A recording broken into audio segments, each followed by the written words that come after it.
if Tucker Carlson is the champion at being the sworn enemy of lying pomposity, smugness, and groupthink, I am glad simply to be an also-ran behind Tucker Carlson. You keep tabs on what's happening on college campuses with regard to what's being said about Israel and the Jewish people. You've heard lately of the most notorious terrorist garnering sympathy from college-age Americans on TikTok. Before you know it, the superlative site of satire, the Babylon Bee, will have one of their headlines turn out to be true. Osama bin Laden given honorary posthumous doctorate from Columbia.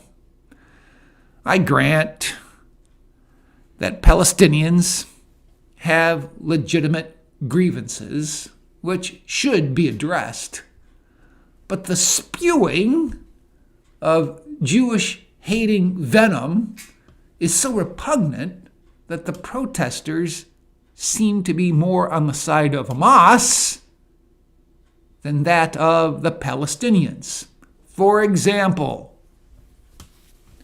a staffer from the office of New York State Senator Julia Salazar, Democrat, posted, "I don't condemn Hamas, I condemn Israel."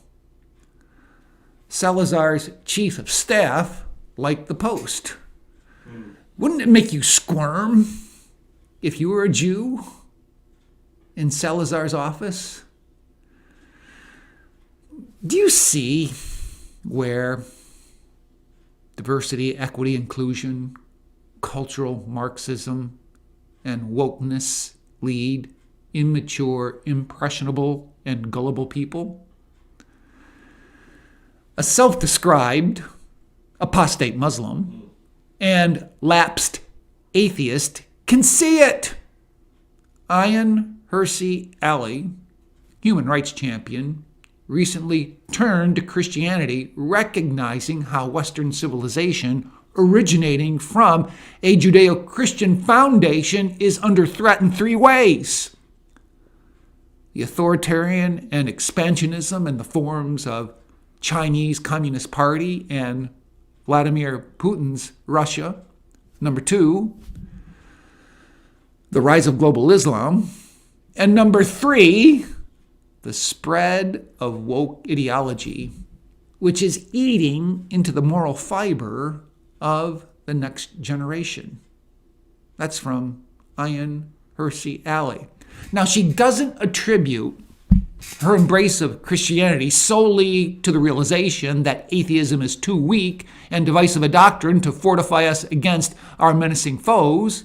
She comes, quote, to Christianity because she ultimately found life without any spiritual solace unendurable, and indeed very nearly self-destructive. Atheism failed to answer a simple question: what is the meaning and purpose of life?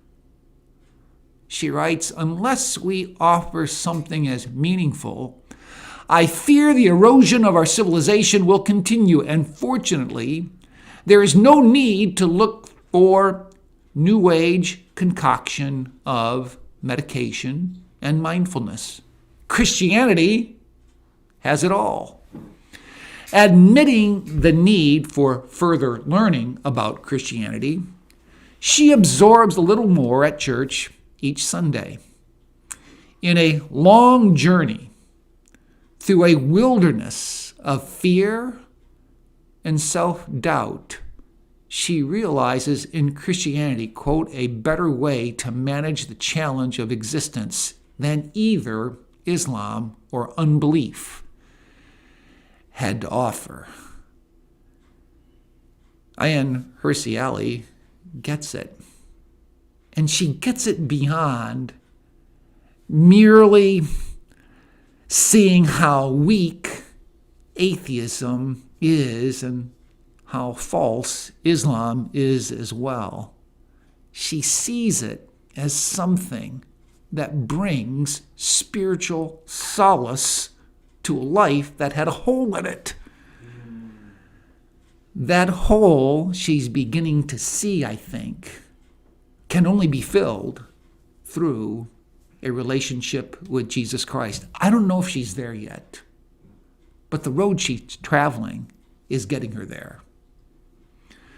Well, unlike Tony Kornheiser, pardon the interruption, I cannot promise you that I'll do better the next time. And unlike Tony Kornheiser, who waves the Canadian flag, I, Mel McGinnis, will wave the flag of sackcloth, that we would be humble in what we do. See you next time.